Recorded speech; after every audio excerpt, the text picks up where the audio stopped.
કેમ રમેશ કેમ દૂધ ના લઈ જતો? તે આલ્યું નહીં ગયો તો પણ દૂધ લેવા આવે તો કોકને હાલે, દૂધ લેવા આવ્યો હોય તો કોકને હાલે.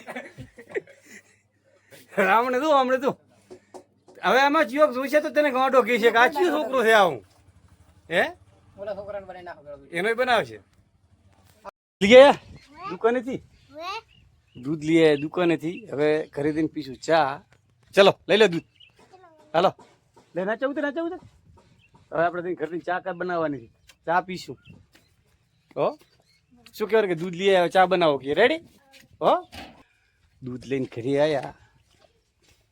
જો વરસાદનો મોસમ બધું ઢાકલ પડ્યું છે ને, કેટલો બગાડ છે જોજો. ટ્રેક્ટર થ્રેસર બધું ફરી પડ્યું છે અત્યારે. ચોમાસી બહુ ખરાબ થઈ ગયું છે એટલે શું કેવું ઘણું. જો આ ચોમાસું ક્યાંય ને ચોમાસી નહીં રહેવા લે, નથી ખેતરમાં જાય એવા રહેવા દીધા. અમે તો દૂધ લેવા જાય ચા પીવા હાર દીધા તો ચા તો બની ગયો. હા હળવી થોડ પડી જઈશ. ચા પીને આવ્યા બારી. જો અમારા ગામડાનો નજારો.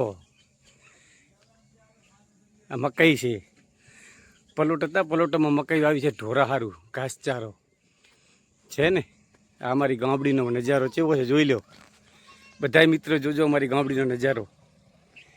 આ આપણું મકાન છે, જૂનું બનાવેલું છે. અને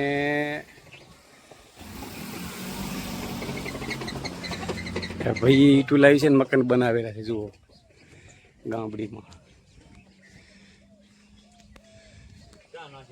ના નાખી ને ભાઈ ભાઈ અહીંયા આ ઈટું નાખીને ઈટું અહીંયા નાખેલા છે. એક આ મકાન તૈયાર થયેલું છે, બીજું એક આ અને એક આ ભાઈ બનાવેલા છે ગામડીના મકાન. પૂરત કરી છે ના પાયા ખોદ્યા છે.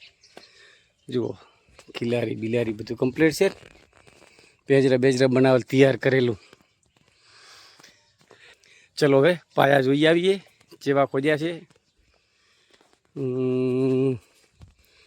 બધા ખાડા જ કરીને રાખ્યા છે. 1 2 ઓલો 3 ઉમળાઈ રહ્યો 4 આ 5 6 ને 3 ઓલી બાજુ.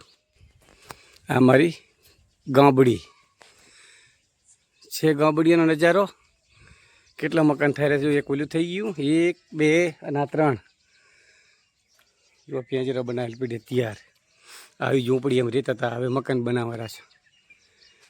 અને એક ક્યાંય ગયું મકાન, એક આ બનેરું. જો આ ઈટું પણ લાવલ પડી છે.